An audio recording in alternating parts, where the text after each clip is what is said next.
Hello, hello. How y'all doing today? I'm good, Roosevelt. How are you, Gloria? Good. I am great. I am great. Today we have a kind of change up. We used to have John on, but we have ladies here today representing for Women's History Month. Y'all didn't know March is Women's History Month. So if you check my Facebook page, you know I'm kicking out women history things for this month. Majority minority women history, just so we can get out there that Black women, Hispanic women, brown women did a lot for the United States of America and for the world. But we have the ladies here today. Miss Gloria Murrell, how you doing today? I'm good. Thank you for having me. All right, and y'all already know the fiery Miss Dorothy is here with us today. I love it. I love fiery, huh? Oh, come on now. You know she bring the passion, she bring the love, she bring all that. So and that's the passion and love that people gravitate to, Miss Dorothy. So good on you. I love it. But I can sit here and throw all the superlatives at you guys. We're going to go ahead and start the topics at hand. What is going on new for you, Miss Dorothy, with Allendale Strong? Well, what is going on now is that because we have our new Secretary of Transportation in office, Pete Buttigieg, hopefully I'm pronouncing his name correctly. We just sent him a letter, just regarding what's been going on in Allendale Strong as far as the I-49 inner city connector project. And what we do know about Pete Buttigieg is that he doesn't want these inner city connectors coming through our Black and brown neighborhoods. So that is one thing that we're looking at that possibly is on our side, that he no longer wants this along with us. As a matter of fact, we've always said that freeway shouldn't be coming through any neighborhood or community just because of what it causes. And I've talked about that, vehicles letting off this carbon monoxide and, causing preterm labor, asthma. We shouldn't be living within 1,500 feet of a freeway. But again, definitely how they're bringing them to destroy our Black and brown communities. So that's really what's new going on with us with Allendale Strong. We are fighting the good fight of faith, saying that this proposed inner city connector, no, it's not going to come through. I'm speaking that. I'm calling that thing, So even if it did, 20, 30, maybe 40 years down the road, so we're just going to continue to fight the good fight because, like I told y'all before, the battle belongs to the Lord. So I have faith that even as I'm here in Allendale, I believe for such a time as this, that this is where he placed me for this time because, like I said, someone asked me when we came up from New Orleans, why are you moving to Allendale? It's raggedy, dilapidated, but you know what? As I'm here, I believe it was nothing that I had to do with it, even as Community Renewal International had received land to build houses along with the Fuller Center and Habitat for Katrina evacuees, then opened it up, for first-time homeowners. That was a blessing for us because we didn't have anything. We left New Orleans with whatever we had. So that was my reason for coming here. But like I say, for such a time as this, God already had a plan for it. So that's why I'm here. And that's what's going on right now with Allendale Strong is we're still fighting with this proposed I-49 inner city connector that wants to come through our community, and that it needs to stop. Oh yeah, definitely. It's funny because I just read a article in the Shreveport Times with I knew I was gonna forget his name, but he wrote an article in the Shreveport Times, and Larry English. Okay. And so he had like two or three or four topics that I'm very passionate about: broadband access, for everybody in the state, for everybody in America. I think broadband, at least broadband, but internet connection, to me, is the new phone connection. Everybody should have an opportunity to get good internet connection, right? Mm-hmm. But then he brought up I-49. Now, with the other topics, he talked about how these things were doing great in these other places. So when he talked about I-49, he didn't have any examples. He didn't have anything to back up what he was saying. And that, to me, shows me how hollow it is. What do you think about that, Gloria? You do know that Larry English is a politician. Oh, yeah. Yeah. Okay. Yeah. When Dorothy was speaking of the new Pete Buttigieg, I was saying to myself, is he paying attention to any of the studies that have been done? Of course, Larry English did not mention any of the studies. You said he didn't have anything to back up what he was saying. But in just me attending the Allendale Strong meetings, and they have studies to back up what they are saying, and what we are saying against bringing it through the inner city. So, and these studies, for those people who are in an area that they can get internet access and everything, all they get to do is look on there. You can pull up different, from not just one person, but from many people who are saying why you shouldn't do this. It's not like this is just something, oh, they just don't want it to come over their house. You know, they're telling them why it shouldn't and why they are tearing them down in other places. So it's not that we're just hollowly speaking. We got some marrow in our bones there. We got some proof to back up why we are complaining. It not just that, well, of course I don't want it to come over my house. Where my house is situated on more than one route, when they were showing these routes, I would fall in 3 different routes. I'm in the fallout of it. And I don't want it to come over. And it may not, like Dorothy just said, it may be 40 years from now. But we care about Allendale. We care about our children, our children's children. And we want them to be able to say, I live in Allendale with their head up high, and not have someone say, why are you there? It's raggedy, it's torn down. There's an interstate coming through it. You're gonna get sick, you know. So if I wanna be selfish and think of me now, but I also wanna be futuristic and think of those who are coming behind me. I'm coming behind someone, they have a street. It's in the Lakeside area, but and I'm looking at her face right now. She's a lady, she's short in stature, Miss Eddie Jones. But that was a name that was known because she realized you may not see it, and I might not see it in my time, but I need to help be preparing this place for those who are coming behind me.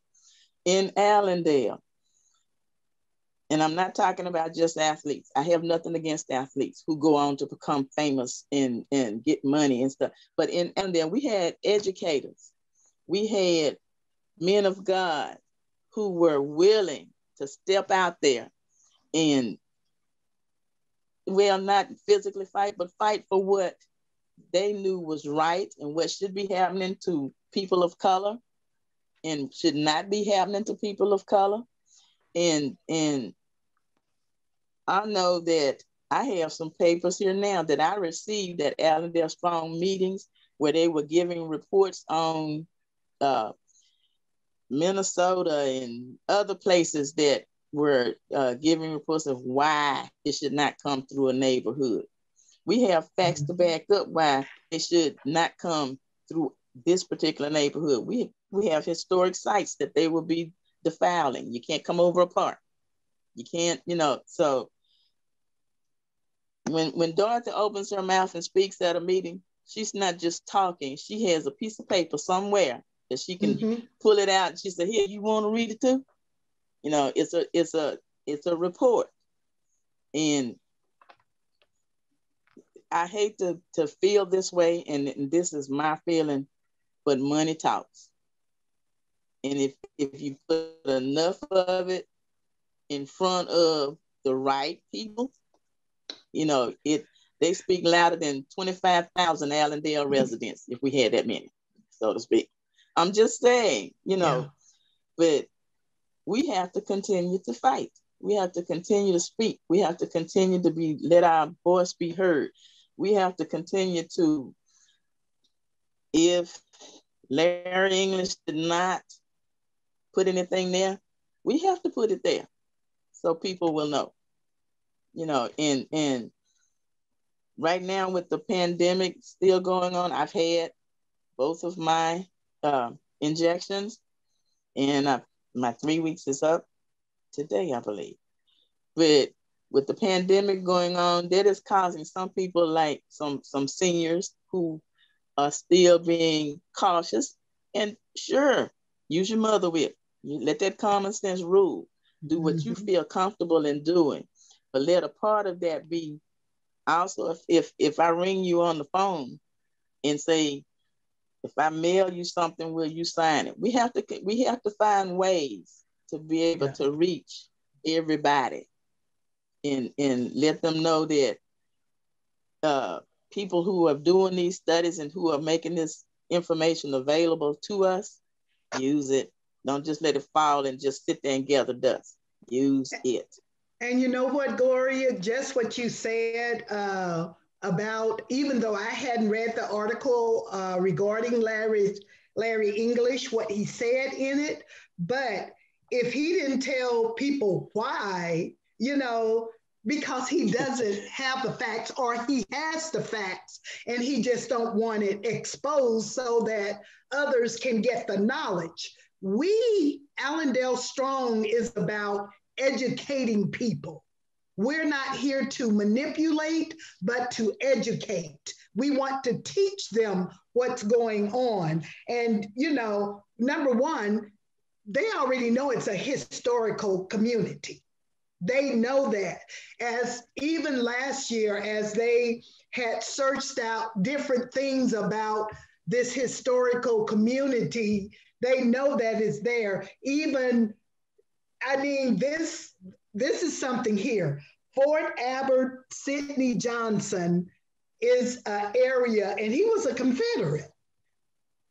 Look how that just played in.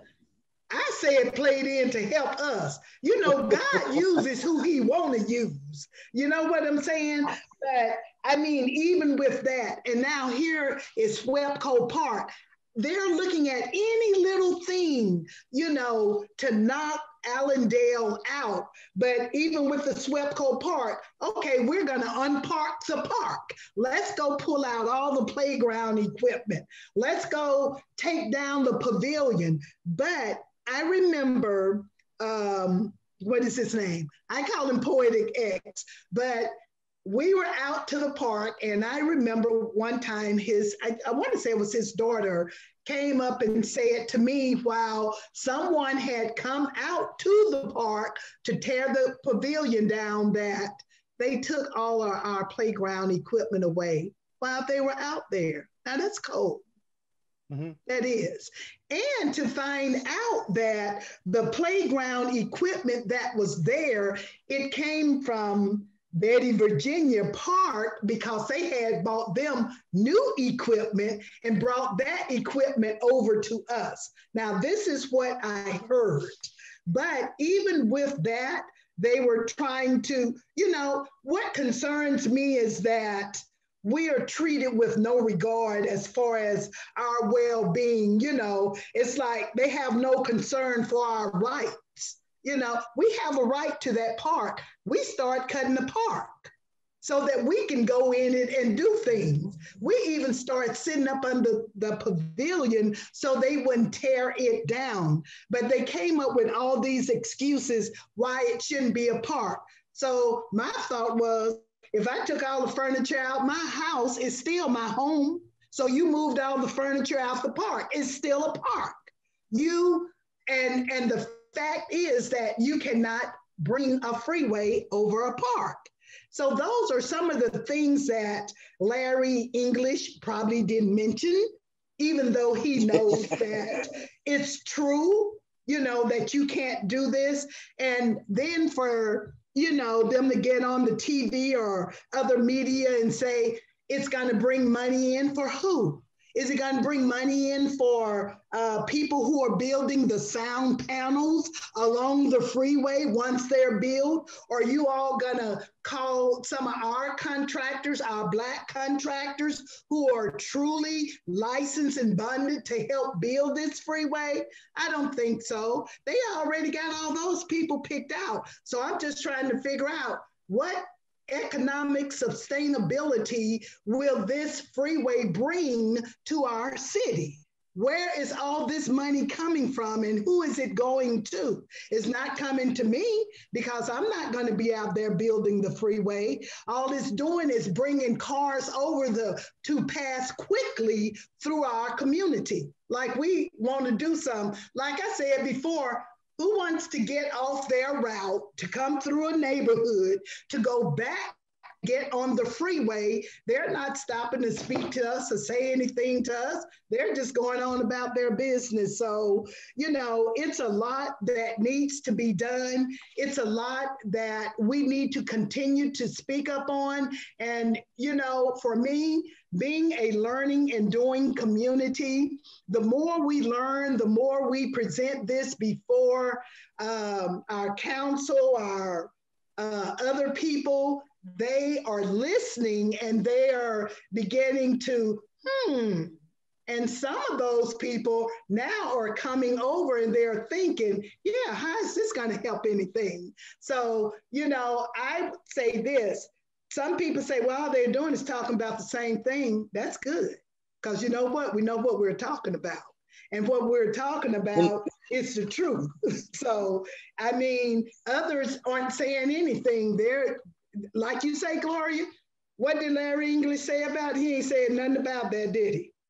No, he was just talking about we want the I-49. Well, why do you want it? Do you have property, money invested in property over here? So when you think it might come through that you're going to get paid or others are going to get paid? No, like I say, a city's greatness is measured by how you treat your communities, your weakest communities. So if you're not treating your weakest communities like anything, your city ain't great. Because where you are now, that's going to be raggedy or torn down or dilapidated too. So that's we sit here and we talk about how we want our city to be great, right? And we want our city to be this and be that, but there's no real ideas coming out, right? One of the things that, I look at for cities, Dorothy, you know about Portland. Yes. And we all know about Austin, and we know about, I stay here in the Atlanta area. And one of the things that people don't look at when they look at these places is, I want to stay there. Now, the question should be next, why do you want to stay there, right?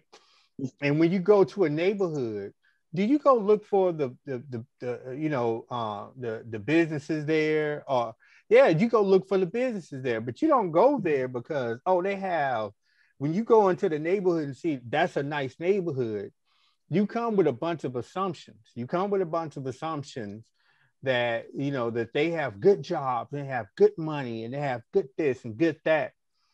But we go back, think about the Allendale of the past. They were teachers, they were, Yes. workers, they were cleaning houses, they were doing all of this stuff, and they still cut their grass, and they still painted their houses, and they still kept their homes nice. They still had a park, they had businesses, they did all of that. And they did that because they had this sense of belonging and owning. And that's what you don't, that's one of the things that I hate to see. And Shreveport's not just it. I'm not going to sit here and just dog Shreveport like it's the only city. Most mid-sized cities do that, because a lot of mid-sized cities, and I would say the Montgomerys, the Augustas, the Shreveports, the Alexandria, they don't, the people there at, like you said, at the bottom rung are not told or taught or encouraged to own. And then when you own, to have a sense of belonging and ownership wherever you at, because it is it's contagious when you have that sense of ownership and belonging. Yes. If it's mine, and I'm gonna do what I can to take care of it. But if it's not mine, I don't care as much about it. So, I'm not gonna try to keep it up, try to take care of it. Why am I gonna drive down the street and say, this is a horrible place to be? Then I throw a bag of trash out the window. I have to have enough pride to want it to remain looking good, that I take care of it, that I don't do it, and I encourage other people not to do it by placing, there's a street in the Allendale subdivision that they have cleaned up the property, and they placed the trash can there so that people walking past will put the trash in it rather than on the ground. But because I am trying to discourage you from staying over here in the first place and want to make you move from here, my city trucks don't empty that trash. So then what happens? That trash can gets knocked over, the trash is strewn all over the ground again, But if that's on my property and that trash can is sitting right next to my property, the city truck passes by it, I'm gonna pull that can on over there and make them empty when they empty mine, because it's my property and I want it to remain good looking. If I know about something, or if you teach me about something, what the saying of give the man the fish, he eat for a day, teach him to fish, and he can eat for a lifetime. It's the same way with educating the people about what's going on over here. If I tell you, and Dorothy, if I keep getting in your face with it, they say we're saying the same thing, but sometimes repetition, if I keep saying it and keep saying it, you might say, let me see what she's talking about, and stop and listen.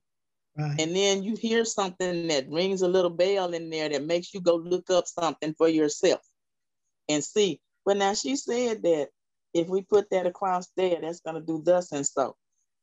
And if we keep saying it and keep repeating it, if we keep trying to tell the people and show the people that we mean what we're saying, because we're remaining here. This is mine. And I don't want to, I'm not going to deface it, and I don't want you to. Then we have, if we keep saying and say it often enough, then somebody's going to listen. Mm-hmm. Somebody's going to pay attention. And if for nothing else, if they just get tired of looking at us, like when they're having meetings and they keep going and keep saying the same thing. Well, eventually, you know, they're really good at forming committees and appointing a committee to go check that out, just to keep us out of their meeting, if nothing else. I consider that a win, because they're paying some attention now, and we can put all the signs we want up on in our yards and on our vehicles, but if we don't believe it and mean it in our hearts and be willing to do what it takes to get the job done, it's not gonna help. And if we keep saying it, I have one person that lives in Allendale, but they are of a mindset that when the freeway comes through, when the freeway comes through here, they're gonna give me X number of dollars for my property. You can't pay me for my memories that are in this property. You can't take them away either, but there is not enough money to pay me for them. Where I live now is across the street from where I grew up, directly across the street. I can go to my front door and look out, see a pecan tree that my dad planted, you know, and they might pay some money, but I can't take that pecan tree with me, you know. And if I keep saying to you over and over again, if they do manage to get this done and they come through to pay you, what is it? Y'all help me. Fair market value is what they're going to give you. Is the fair market value going to pay me for the fact that I marched from Webster Street from St. Luke around to Webster to break ground for my church that sits on that hill right there now? And I was a little girl and had just gotten a brownie camera for Christmas. So I took pictures, you know. Will that pay me for that? When we take turns on hosting family reunions, can they pay me for all of the fun that we had down there in SWEPCO Park when my family came for the family reunion? No. We are trying to get Allendale Co-op now to where we can grow vegetables and fruits, and the makers in our communities have a place to come and sell their wares. Can they pay me for the garden that we had in my backyard, that I could just go pluck me a tomato, or the plum tree that was on the side that I could just go get me some plums and get yelled at for eating green plums? No. And they may pay me and give me some money to be able to move, but it will never be the same. They can't pay me enough. Those persons who are in positions that they are influencers, that they can, you know, every word comes out of their mouth. They have some people believing that it's the truth, and that it's the gospel, so to speak. There's no other opinion that matters. If we keep putting ourselves in front of them enough, I'm hoping, just as Dorothy said, the Lord put her here. I'm a firm believer that there's a purpose for everything. Mm-hmm. And they before you are born, the Lord knows how many hairs are going to be on your head. And he's going to know where you are when you get to be whatever age you are. You know, he knows that already. He has it planned out. Mm-hmm. So I'm just thinking that these are steps that we must take to reach the end that he. Every morning at 9 o'clock, there's a group of us who were praying for a cure for the COVID virus. Mm-hmm. Now that we have this injection, I'm not taking that. It's doing stuff to people. Well, why were you praying at 9 o'clock to get this then, if you're not going to use it? You know, and I'm just saying, if we keep putting our plea, so to speak, before the powers that be, somebody's going to listen. Somebody's going to pick up that baton and grab it from us and run with it. Someone that has, I won't say a louder voice, but I will say someone who has clocked, someone that's going to be able to be heard. And if enough, it takes one pebble. You put another pebble with it. You keep on adding them pebbles, pretty soon you got a graveled road. And one at a time, I bring somebody with me. Everywhere that I go, everywhere that any Allendale resident goes, if we say Allendale has the same thing that Southern Hills has, you just may hear about our break-ins or our this and our that more than you do from those other areas. We have good stuff that's happening over here, but nobody records it. But I have to be the one to tell them. But for everything that you're seeing on the news, I can tell you something good that happened. I saw this lady walking around there, and she took that elderly lady who couldn't get out something to eat. You know, everything that happens that gets recorded. There are also some things that happen that don't get any notoriety for it, but it's good stuff. And Allendale has it. Every neighborhood has got something that they are not proud of. But just like every other neighborhood, Allendale, we've got that your screen behind you with the Hope Garden, great name. Hope. There's a sentence that is being used, and is not a really good situation, but it's saying take that dope money and make it hope money. You know, if you do something good, and the Lord uses everything and anything. Now, I'm sorry. Go ahead. No, go ahead. Now, you brought up that this stuff is happening in other neighborhoods, and one of the other neighborhoods is our neighbor, the Lakeside neighborhood. And I remember, Dorothy, you said you went to a neighborhood association meeting to discuss Allendale and Lakeside. Yes. In Ledbetter. And Ledbetter. So basically, this is a community that consists of 3 neighborhoods: Allendale, Lakeside, and Ledbetter Heights. And maybe we all have our different things that we're working on, but we're all in relationship to each other because we're helping to build each neighborhood up. I mean, we're that close, we're that neighborly. And like I say, there are some things that Lakeside need, and there are some things that Ledbetter Heights, or as Gloria refers to it, now that I remember the bottom, that they need as well.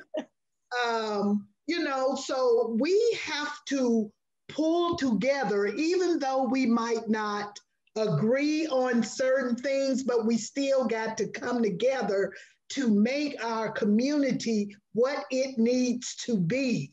So I don't have a problem with that. Whatever we're doing in Allendale or out of Allendale Strong, then let us incorporate that with our other neighborhoods so that we all can see the same thing. So this morning, one of my main things was, the question was, why? Okay, so CC and the CC Antoine house. I'm not really familiar with it, but I am gonna get over that way so I'll know exactly. But I understand that it's a historic house that they want to, or some people want to move from where it is and put it in the park. My question was, why are you all moving a historic house or building out of its place to put it in a park? And some of the answers were, well, there is no place to park, or the other part of the neighborhood is dilapidated. This was my answer. Okay, leave the house where it is, fix it up, and fix up everything else over there. That's what the city is for. They have the money to do what needs to be done. They're just pretty much playing, if I could say this, on our intelligence to know that, oh, we're just going to take this house and move it over into the park. No, you're not going to move the house. Leave the house where it is, fix up everything else on the street. If you need some parking, go fix the raggedy streets so people can have somewhere to park so they can go and see it. You know, I mean, you know what? It's almost like we'll fall for anything, but no, we're not going to do it. Like I told them, you know what? I said, we need to become a learning community so that we all will know what's going on and what we're up against and what we're able to do. I said, because people are coming in our community telling us that we can do this. We need to know something about what's going on that, oh no, we're not going to move the CC Antoine house. It's going to stay right there. And if you need for it to be fixed up, fix it up, fix up the other houses, fix the street up where there can be parking or whatever we need, because it's historic. Why are you moving it? Maybe I'm just not getting it, but. I mean, because the CC Antoine house, if I'm not mistaken, is right next to a church. That church has parking. Have they talked to the church to see if they can partner with them the people can park at the church, maybe even, you know, pay the church some money to upkeep on the parking, to where when they don't have church, they don't have anything going on, that people can go there and park, check out the house. You know, I truly do believe that a lot of times that the problem is not that we have bad politicians, is that we have politicians that don't have ideas that you know, I always, you know, I heard somebody say this: if you have somebody that has an idea, they usually don't know how to execute, and you have somebody that knows how to execute, they usually don't have ideas. And a lot of times you see a lot of these politicians just don't have ideas. They know how to execute things and get stuff done, but somebody has to come with the idea to them. And then a lot of times they got to come with the leverage to say, now go make it happen. Right? Because when you're dealing with a politician, you got to have leverage. You know what I'm saying? Okay. You got to work together too. You got to be able to work together. You got to be willing. You have the idea, you take it to the one who can implement it, but you got the two of them have to be able to work together. As with Allendale Strong and the Allendale Lakeside Ledbetter Heights group, share information, work together. I mean, I know how to make a great cake, but I ain't telling you what my recipe is. You know, you got to be able to work together. Me having it up here and not sharing it does not help. Right. And Gloria, that was something else that we talked about this morning, because even the lady from Jamila from the Pomosia house, you know, she was just sharing with me this morning. She says, well, I get grants. And she said, I can show you all how to get these grants. I said, you know what? I said, our communications person, John Perkins, you know, he works with us on obtaining grants as well. I said, so that'd be a good thing. And just like you said, we're one. We have to know that we're in relation with each other. So we can bring these ideas together, incorporate them so that we all can get the same thing for our community and no one is left out. So sharing information, that was one of the things we were talking about this morning. And I believe now, since, you know, people are coming from different organizations or different neighborhoods that are coming into the neighborhood association, you know, they're beginning to open up their minds so they can say, yeah, we can do this. We're one community. You don't have to keep something from me. Just like you said, I know how to make a cake, but I don't want to give you my recipe. Why not? Okay, so we can both be eating good. Absolutely. Rather than just one of us advancing while the other one is trailing behind. If we learn that we've got to work together. Right. We've got to. That's the bottom line. And like I say, you know what? A city is only as strong as its weakest community. So let's bring up the whole community. Let's bring us back together, not just Allendale, but Lakeside, Ledbetter Heights. Let's bring us all back together, because now I'm interested in seeing, okay, where's the CC Antoine house? I've been here, but I'm just learning about some of this stuff just by being involved with the association. So I'm getting with one of the people in that so I can know we're going to go around and look. But again, like I say, why you let someone come in that don't even belong to this community and tell you we're going to move this over to the park? I'm like, why are they moving it to the park? It's already there. They're saying it's dilapidated. If they move it, it might fall apart. So fix it up where it is. And if everything else is not, fix that up too. You all talking about all this money we got.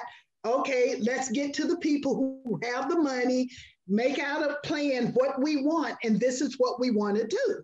I mean, we start a neighborhood at a time.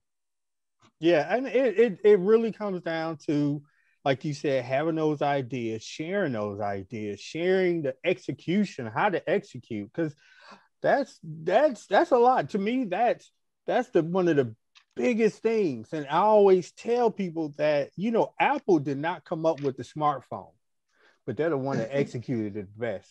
Okay. Right? All people know is, my first smartphone was an iPhone. So they just assume Apple came up with the iPhone. No. Okay. They had a smartphone way before Apple. Apple executed it so wonderfully, right?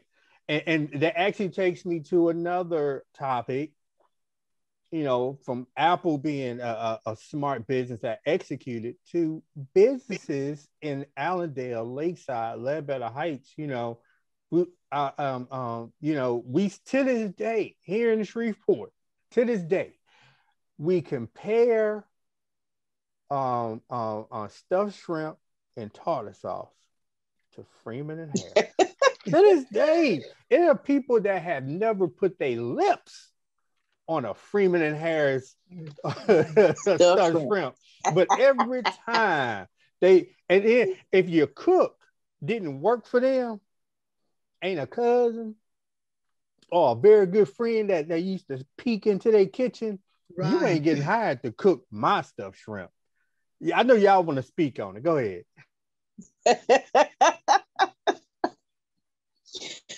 When the Freeman and Harris Cafe was in its heyday, the cooks there, they had an understanding, an oath between them. We make this and we keeping this recipe like this. Then in the disagreement, when it split, that's how we got to, instead of Freeman and Harris, we got to Pete Harris Cafe. Okay. We both worked there. Dorothy knows how and just how much paprika to put in that tartar sauce. She's staying with the Freemans.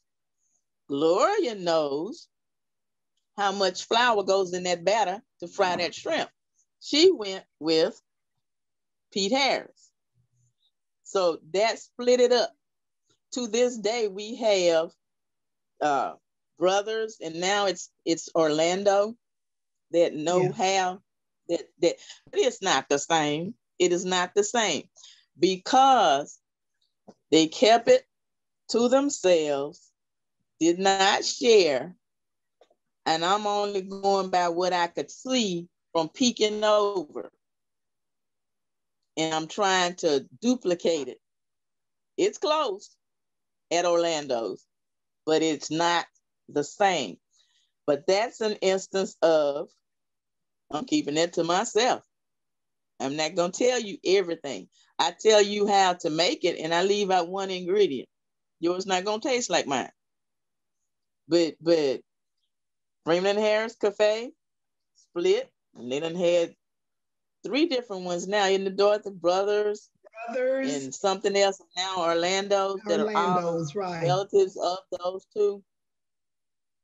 And I mean, I'm gonna say this, and I hope that it does not come out.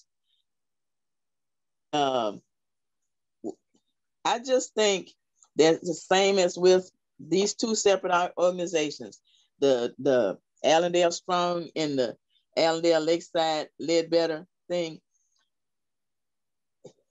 You got a recipe for getting something done by working with, you got one person that you know that you can call on, that you can work with. I got a person that I can call on. Why not put those 2 people together? Why not let them, if I'm good at working on grants, you're good at working with communications. They need each other. They've got to be able to, in order for me to get the grant, I got to know where to go to get it. The person who works with the communications can tell me how to get there.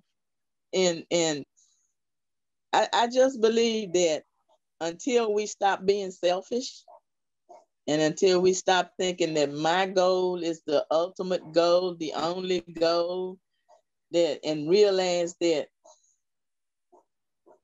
you have a valid point there, and we start working together, I think we could move further faster if we put the 2 to working together.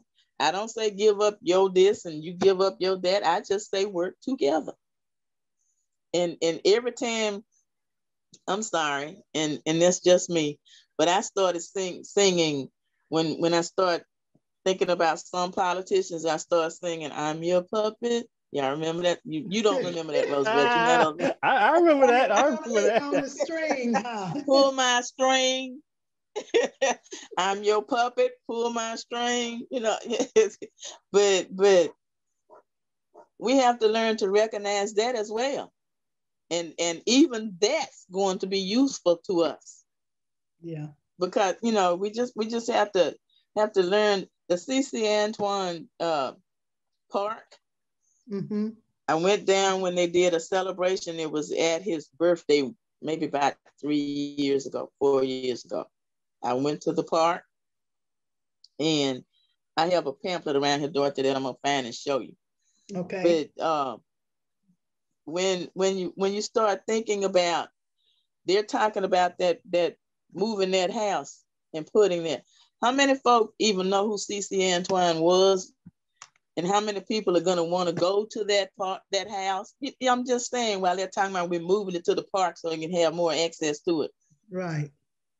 They don't know who it is. Information. Good information has to be put out there. So I know who it is, but it's just, I still say that we need togetherness. And I'm not talking about that. I don't, if either of you were here when the church on Milam Street that horses were rode into and people pulled out. Little Union, yeah. Little Union. But I'm not talking about that we have to resort to standing in the line and holding hands and don't break this line type stuff. I'm not talking about me pasting a big old thing out in front of my house with that raised fist with the red, green, and black on it. Black lives matter. All lives matter. In the eyesight of God, he does not come for color. He comes for your heart. Mm-hmm. And That's just me. I just know that we need to be more together.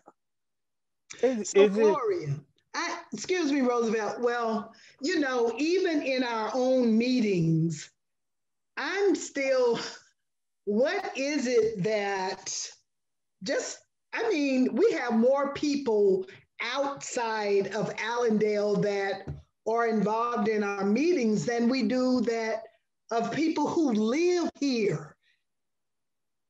I'm just wondering, what is it that why our people, Black and brown people, can't come together in their community? I mean, because we are self-centered. We are uneducated. We've got to, I told you, every time I get a chance, I try to explain exactly what Allendale Strong is about, what Allendale Strong is trying to accomplish, because they don't know. We developed, especially in our seniors, we've developed they gonna do what they want to do attitude. And some of them have also gotten I'm told the food with this, but you're not thinking, because you have children and grandchildren and great-grandchildren that this is going to affect. And they don't come. I walked. You remember when we walked and passed out those things, putting them in the mailboxes and stuff? And I was really kind of amazed at how many folks just want to sit there and wait for them to come pay them. I guess they don't think about, as I think of my memories, and as I think of what this house costs over here now, what they're going to give you, you're going to have to move to a neighborhood that it may give you a third of what you'll be able to they're not thinking like that. They're just thinking about, what did I say earlier? Money. Mm-hmm. They're thinking, and we can't get them to work with us because they say they're not paying us any attention, Dorothy. They say that some of them have an attitude of they're gonna do what they want to do. Some of them have an attitude of, I'm gonna get paid, and some of them are just plain lazy. Yeah, they want to sit back and let somebody else do the work, and they reap the benefits. I'm sorry, but that's how I feel. Right. You know, and we have a whole bunch of our people over here in our neighborhood. Some of them might even think, well, that's, y'all doing a good job, but they don't want to put no hands on. They want to reap the benefits, but they don't want to walk not one time. They don't want to go to not one meeting. Y'all understand what I'm saying? I mean, is it? But a lot of times, like, and I talked to my wife about this, and one of the things I had an idea a little while back. I was going to start an investment club, right? And we was going to talk about it, making investments and blah, blah, blah, and this and that. And then my wife looked at me. She said, baby, who got money to invest? So it clicked in my head that, a lot of times that, you have those three things that you want to survive, that you need to survive: shelter, food, and clothing, right? Mm-hmm. You have those three things: shelter, food, and clothing. And a lot of times, and especially in Allendale, Lakeside, Ledbetter Heights, Cedar Grove, Cooper Road, all over the place, right? Everywhere. When you don't have those, when you're fighting for those three things, you don't think about nothing else, right? You don't think about, okay, I need to make it to work right now. You don't think about, well, let me set myself up to get to work reliably every day. So let me call my city councilman because my bus is always late. Let me do this. Let me do that. You don't think ahead of time when you're thinking about those three things, right? When you're thinking about food, shelter, and clothing, you don't think about education. You don't think about, let me call my councilman. Let me do this. Let me do that. All you're thinking about is I'm fighting for food. I'm fighting for clothing. I'm fighting for shelter. And that's why I look back on the civil rights movement. Mm-hmm. And we hear about the people that marched, but we don't talk about the people that stayed home. Right? We don't talk about the people that didn't go out there as a youngster, that didn't go out there as a middle-aged or older person. We don't talk about the person that sat at their house talking, and it was a lot. Martin Luther King, I don't know why he doing that. That man crazy. Ain't nothing wrong with this. I'm all right. I'm good. We don't talk about them. And the reason we don't talk about them is because they are the recipients of what we're doing. They're going to be the recipients of what we're doing. Mm-hmm. And our resolve is in the hope and in the fight that we're out here doing, right? And I think about the people I'm not there in Allendale, but when I heard about I-49 coming through, and I heard about SWEPCO, the SWEPCO Park thing is really what brought me to Allendale Strong. Mm-hmm. When I heard about what they were doing to Allendale, to SWEPCO Park, that lit a fire in me to say, oh, hold up, let me find out what's going on and research. But getting more people involved, you have to light that fire. And some people, you can't get to lighting that fire in them because they have so much else smothering it. And that so much else is surviving for that food, shelter, and clothing. And until we get people to the point to where they are secure in those things, that's when we can start asking them, hey man, can y'all come out and help us? Hey, can you do this? Can you do that? Because that holds a lot of people back. People can't think past that point, right? And I wish I knew the special code, the special sauce to put out there to get more people involved. Right. I wish I did. I just saw that movie, Judah and the Black Messiah, and Fred Hampton, who from his family's from North Louisiana. He's actually buried here in North Louisiana. Fred Hampton is. Fred Hampton went and met with the Crowns, which is probably, not a real gang. It's probably GD or something like that, the folk. But he went and met with this gang, and the gang was like, man, why we gonna mess with you, right? And he just told them, man, this is what we doing, this is what we doing, this is what we doing. And he was like, all right, I stay out of your way. I'm not gonna help you, but I'm gonna stay out of your way. Right? And until they saw the action, until they actually were involved and saw it and felt it, and just like SWEPCO Park lit my fire, seeing them put in action lit their fire. And it probably didn't lit everybody fire. It lit the right person fire. Right. And then everybody else came behind it. Yeah. Get to the right person to, and like you said, it was SWEPCO Park for you. But what we have to do is we have to not give up. We have to keep searching for what's gonna spark.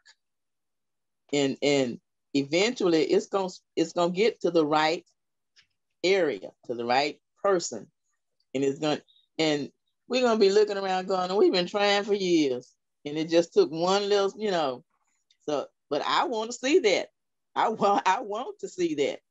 I do too. And you know what, Gloria and Roosevelt, I hope that as far as this freeway is concerned, that it has gotten to Pete Buttigieg, since he is the one that's saying, it's time out for these inner city connectors to stop coming through our Black and brown communities. I'm telling you, when we sit down and wrote that letter, for me, the time right before we wrote the letter, and forgive me if I get a little teary-eyed, but I can't get the Kleenex to you though. I know it. I got some paper towels right here. But I had gotten so tired. We've been doing this since 2012. A lot of things has happened in my life since then. And just still doing this, it almost was becoming a burden to me. And when I heard about this man, and when I read his article about these freeways, I was talking to Kim Mitchell, and at the end of that letter, I just put to him, I had never seen the man before, and maybe God didn't want me to see him. I didn't want to judge or nothing. I didn't even know who the man was. I just put at the end of the letter, I believe that God sent you for me, because that day I had to throw it all on him. I'm like, Lord, I am so tired of this fight. I said, but I know you put me here for such a time as this. And I always ask him to send me my Aaron and my Hur to hold up my arms so that I won't drop the banner of faith, that it will fall. And I'm telling you, when that man came on and was talking about the freeways coming through the Black and brown communities, this got to stop. Thank you, Jesus. I sent in that letter to him. I told him, for such a time as this, I believe that the Lord sent you for me. And I'm going to stick with it. Can I ask you a question though? I pose this to both of you. The Allendale Strong movement, or any movement, so to speak, we are fighting against the interstate coming through over our houses. But I also believe that's just a step on the ladder. It has brought a young man who now, his roots are in Louisiana, but he now resides, you said Georgia, right? It has brought you who have lived in other places, but your roots are Shreveport, but you know, I just think that this is not the end goal. This is a step forward. When I think about it, as I mentioned earlier, we have more people working with Allendale Strong that don't actually live in Allendale, who have never lived in Allendale, who have no intentions of living in Allendale. I look at it as a way of bringing us together. These people are now working with folk they never even heard of before. You didn't go to school with them. You didn't, you know, and this is just a step on the ladder. It's an important step for Dorothy and myself, and for you, for your mom, who now still lives in this community. But I don't think it's the end game, because I think that sometimes you may have to take a detour. You may have to go around, you know, when they put up a roadblock, but you get to the place that you need to be, but you had to take a different route. And we are now, Dorothy, did you know the names of the Secretary of Transportation or anything before Allendale Strong, when you were working with Allendale Strong? No, I didn't. Roosevelt, I learned all that. Did you have any idea of, you know, some of the names that you are now communicating with? No, no, not at all. Yeah, but I'm just saying, it's not the end game. This is just a part of it. This is a step toward where, and I'm just gonna say it. I know you got a lot of editing to do for this. It's a step toward making race relations better. Because and you know, until we can work and work fruitfully together. Dorothy says that the city is only as good as its weakest community. Right. You know, these people who were working with us had no idea of what Allendale looked like until now. These politicians, we've had the mayors at our meetings. We've had other politicians. We've had people who do, what is that? Chuck Marone. Oh, yeah, you know, Chuck Marone. But Strong Towns. But I'm just saying, working with us, working together is you know, and I just think that this was a beginning of something that has to be, that is to become.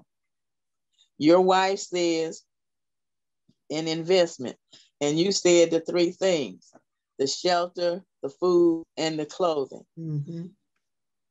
Allendale Co-op trying to teach them how to do some food for themselves.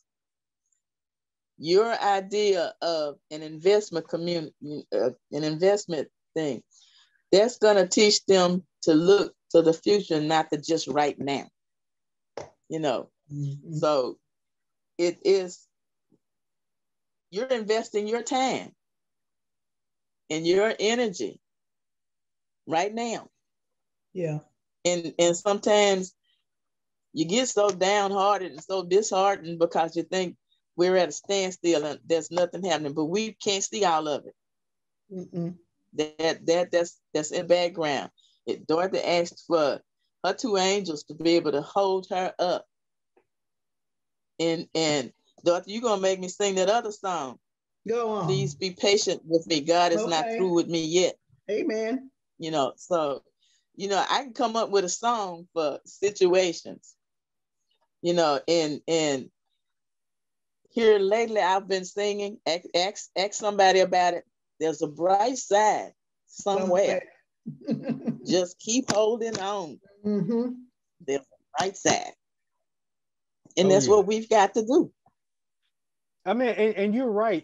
This is, for me, like I you know, I was telling my wife that SWEPCO episode that we had when we were talking to Mr. William, and that SWEPCO episode, it brought back memories, but it also made me think, right? My mom came out here and I took her to a walking park right down the road from us. And that's where they have a lot around here in the Atlanta area, all over the Atlanta area, from suburb to suburb. It's just walking park after walking park after, I mean, they're just everywhere. And I told my mom, I was like, what if they were to connect SWEPCO Park, and this is going to bring it to you, Gloria, to the bayou, 12-mile bayou, back there in the back area, because we used to go back there too, back behind March Street, back behind Christopher Street, have that walking park go, but right beside SWEPCO, right in that little area, right, and double back around, and it's a big circle. So it go all the way to 12-mile bayou, cross over to that little island, cross back over 12-mile bayou, and come all the way back to SWEPCO Park. And that will be the walking park. And that, all of that will become SWEPCO Park. And people can come, you know, we walk, you know, me and my wife and my kids, we go down to the walking park and we walk in that area. And people all over DeKalb County go and they walk in that area. And that's what SWEPCO Park can be, a walking park where people from downtown that don't want to walk on the riverfront, they can come over to SWEPCO Park and walk that walking park, right? And to me, that becomes a place where people can gather that place that people can exercise, they can be a part of nature, right? Because in the end, you're not going to be able to build. You can't build your way into a good neighborhood, right? You can't build. I can't take a store, a Family Dollar or Walmart, and put it there and say, all right, it's a good neighborhood now. No. There has to be things to bring people in and to keep them there. Yeah. Right. So you got to bring something that people want and need. And if we were to make SWEPCO Park into a walking park, connect all of that together, and now all of a sudden you got now people are looking at that park and they're saying, man, I'm gonna go over there and walk over at SWEPCO Park. Who want to go with me? All right. You're gonna have walking groups. People love to be outside. They gonna, man, it go right over there by 12 Mile Bayou. So in the summertime, you walking through there and you walking over 12 Mile Bayou and you coming back and you can see downtown Shreveport in the horizon. I just think that right there is a selling point. Yeah. To have people move back. Yeah. And it adds on to what Allendale is connected to downtown Shreveport. And until Allendale becomes a good neighborhood, downtown Shreveport will not be anything. Right. If you don't build up the neighborhoods around downtown Shreveport, then you will never get downtown Shreveport to what you want it to be. You want people to come down there and walk around and do this and do that. Well, people don't drive to somewhere to walk, right? They don't drive to the downtown to walk in the downtown. The people in the neighborhoods around it walk to the downtown, and they walk around the downtown, or they ride their bikes and they go walk and ride their bikes back home. Right. So, and you know what, Roosevelt, with you even saying that, I believe I've mentioned that in one of the other podcasts, how we can make this, even as I go back to Portland often, because of course my children, grandchildren, greats still live there. I've seen how they made these communities a walking, biking community. People are out. And just like you said, downtown was thriving before they brought that, I guess, 20 through here and divided it up. I mean, people who lived in Allendale, if they didn't get on the bus, they right downtown, they walked. And it was thriving. People, look, I was getting on the bus from Eden Gardens coming downtown because that's what was happening. You can go downtown and walk and buy and shop. It would be filled up with people, but again, we got to get back to that. Like I say, this was already here, but as I'm gonna say the powers to be came in and pushed out businesses and grocery stores, cleaners, barber shops, all the restaurants. We had all of that. It was that. But, and it can be that again. We can make Allendale, Lakeside, Ledbetter Heights great again without them building all these little apartments around here, just like they displaced all the people over in out of the projects. Where did they send them? Didn't they promise to bring them back and put them in housing or whatever? Has any of that been done?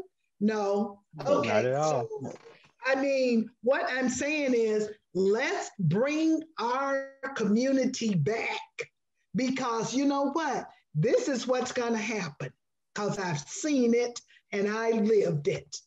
If the freeway don't come through here, gentrification is going to set in and they're going to buy us out. Do not sell your house, your land, or whatever, because once it comes, people want to be close to downtown. They want to be close to the 12 Bayou because they know what it can be, a walking, biking area, where they can go out and walk and bike and walk downtown to where the festivities and the 4th of July fireworks and, everything that is going on. That's what's going to happen. And that's what another thing. And I don't know if I'm getting ahead of myself because I've seen it happen in other cities where they thought a freeway was going to come through, but it got stopped. Gentrification came in. And most of the people of color had sold their property, thinking that, or they got pushed out and now they're trying to get back in, but it's so expensive. So my thing is, don't sell your property, keep living, keep doing what we're doing. Let's fight to get our community back to what it used to be, even though I didn't live here, but I know what was over here. And I know it was a good thing. And once we get everything back together, that's when everything's going to start prospering again. Like I said, I can't say it enough. A city is only as great as it's, the way we treat other communities. And if the city is not treating this community the way it should be treated, your city is going to be dilapidated and fall anyway. They want us to get out of here so they can come back over here. How do we know that the freeway just is not a smoke screen to get us up out of here so that the to do can come back in and be close to downtown? And I mean, I've heard people say they like the rolling hills over here. They like how the richness is over here, So let us keep doing what we need to do, so that we can make it everything that it used to be and even better. Go ahead, Gloria. Yes, I agree. I agree that, but we have to keep working. Let us not give up. Let us keep working. I am one of those that a group of us would get together and we'd walk from here to downtown and go to the movies. They had grocery store down there back in the day. We could go down there and go to the grocery store and not necessarily riding on the bus or in a car. We could walk. But there again, we've got to figure out what's going to spark those folk who are just sitting back and want everybody else to do the work, and they reap the benefits. So that's going to have to happen. And I truly do believe some of those people who are naysayers and some of those people who are on the fence, there's going to be some spark. We may not have it has not hit them yet, or the right spark hadn't been put before them or whatever, but as with everybody, something's going to touch them.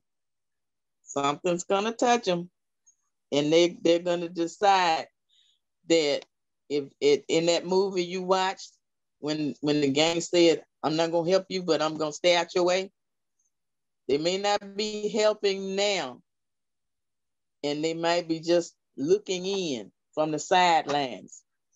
But as long as they don't hinder, I'm going to be all right. And you know what? Gloria, you made me think about something that Miss Rosie said when she was doing the garden, because it was a lot of, I guess, gang banging over here. Yeah. Look, she got them to come in to help her to fix the garden. Yep, dig up. Okay.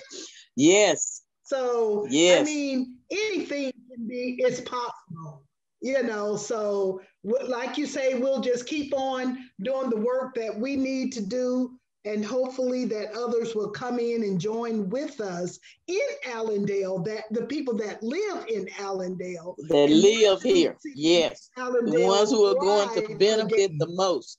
Yes. Let them get up. The ones who are going to benefit the most. You know what? Let your grandson or your son get up and say, hey, y'all need to go out there and help. Because right now I'm too old for this, but I want to live here. So y'all go on and do what needs to be done. Yeah, it's, you know, a lot of times, you know, community building is it's a difficult thing, right? To a community building is a difficult thing because it's easier.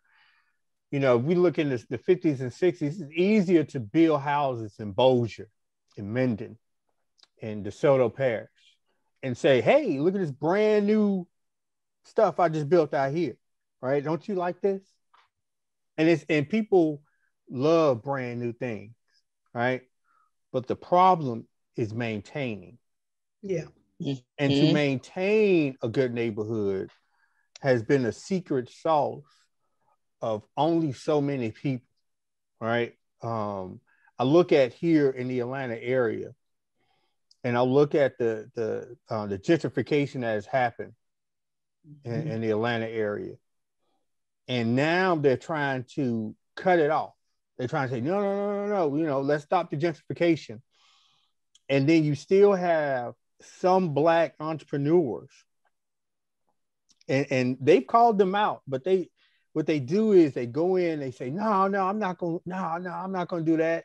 And they turn around, they buy up this house, they buy up that house, they buy up that house. And lo and behold, they trying to sell it as, you know, to the highest bidder. And you know, and then they come back and say, bro, what you do that for? We told you we need to keep this neighborhood for the people in the neighborhood. Why are you not selling to people in the neighborhood? And they say, man, what you want me to do? You know, you're not going to feed my family. You're not going to, you know, and I see it happening in Allendale. I see it happening all over the place. And I think the only way, you can't stop it, but what you can do is you can educate people. And that goes back to, you know, that goes back to Kim Mitchell. Yes. With the learning, what he called it? The learning and doing community. The learning and doing community. Yes. And we have to teach them. You know, right now, financial literacy is the big thing. Right? Everybody talking about, oh, you got to know, you know, why they didn't teach us this in school? And what I tell people is, you didn't pay attention in school. Right? Let's be real. It wasn't that it wasn't right. It wasn't that it wasn't taught. It was that you didn't pay attention to it, right? Because H2O, they talked about H2O. They talked about the periodic table and all that. You walk to somebody now, ask about the periodic table, they can look at you funny like, oh, well, what is that, right? It's not that it wasn't taught, it's what you wouldn't pay attention. And that's not a bad thing. Because when you're young, you take on stuff that you are interested in, that your friends are interested in. So what you have to do is you know, as a community, and that's why I like what Kim Mitchell with the community, is that you have to teach. You can and continue to teach. You have to continue to put the information out there. So when it does click, when it does light that fire, that it is readily available. Yes. And it's going to be my prayer. It's going to be my prayer that when it does click, that they don't just hold on to it, that they do something with it. Yes. And you know what? I like the way Kim continually, you know, let us know that whatever we get involved in, it's a learning and doing behind it, you know, because it has really helped me. Because just coming into this, to know as much as I know now about transportation than when I came in, I wasn't interested in that. I lived over here and okay, I'll go to the meetings even when Mike Leonard said, okay, Dorothy, you're gonna be the president. I looked at Mike Leonard like, because it's not what wanted to do. I'll attend the meetings because I'm here, but as I start being a part of, I have learned so much because I put myself into it. And now, even when I talk to the neighborhood association, I let them know, hey, we need to learn about this. So when we go before the council or other members, we have facts. We know what we're talking about and just not running off at our mouth, you know. So Najuri Kamara came, she says, Dorothy, since you all been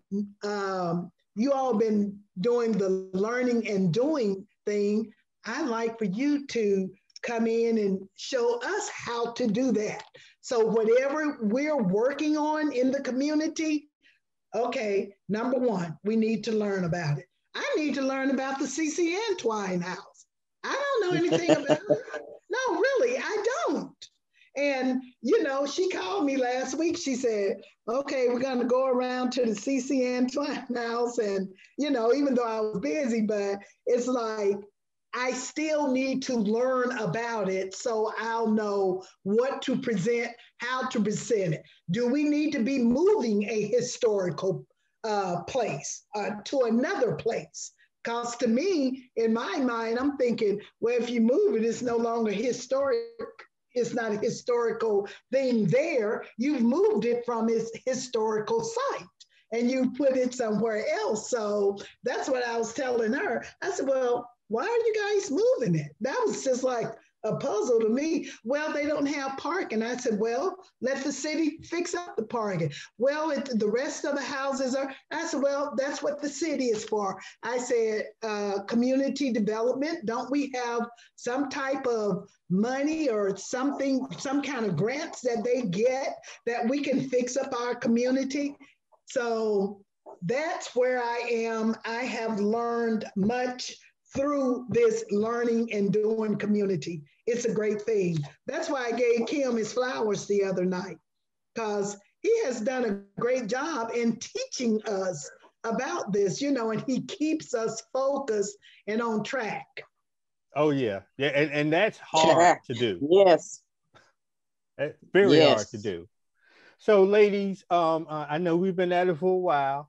And we can keep going. And I would like to have you, when we invite the other two people, Najari and Jamila on, I would like to see if we can probably continue this talk, and probably build on it, because this, we covered a lot of things in this talk. I might have to make it 2 episodes. So I say let's continue. I know you have a lot of editing to do. Oh yeah, let's continue this talk, and let's on next weekend, let's build on it. We're coming in with some actionable things, and then when we bring in the 2 other guests, we can throw some questions and things at them. Okay. But I love this talk, what we were just talking about, because there are questions that we need to be asking, and using Kim Mitchell's idea of learning and doing. Right. Yes. We can come up with some actionable things so we can put in action and start making it happen. But I am so happy to have you women here today with us. And I really appreciate glad to have been here. And I'm going to tell you that with the learning and doing mindset, I read once that one of the ways to stave off Alzheimer's is to learn something new every day. So learning and doing is helping me. I'm being selfish. It's helping me to keep from getting Alzheimer's. Okay, I'm taking that one for me too. I just saw that TED Talk the other day, but we're not gonna go into it. Thank you, ladies, for coming out and hanging out with us today. I'm gonna go ahead and go through the closing things. I want to have everybody check out the podcast on anywhere that you listen to podcasts, Apple, Google, on Audible, on anywhere. You can, if you can find Allendale Strong podcast, you want to check it, go straight to our podcast. It's at Buzzsprout at Allendale Strong podcast. You can check us out on YouTube on RDB_on YouTube, or just search Allendale Strong on YouTube. Make sure that you subscribe. Make sure that you check us out every week. Make sure that you come to our Facebook page, Allendale Strong Facebook page, the Allendale Strong Twitter page, and also the Allendale Strong Instagram page. I will have everything below and the information below on the YouTube pages. But if you want to donate, you can also donate to the cause on the Allendale Strong Facebook page. Thank you, everyone, for checking us out today. And once again, ladies, thank you for coming, and have a great day.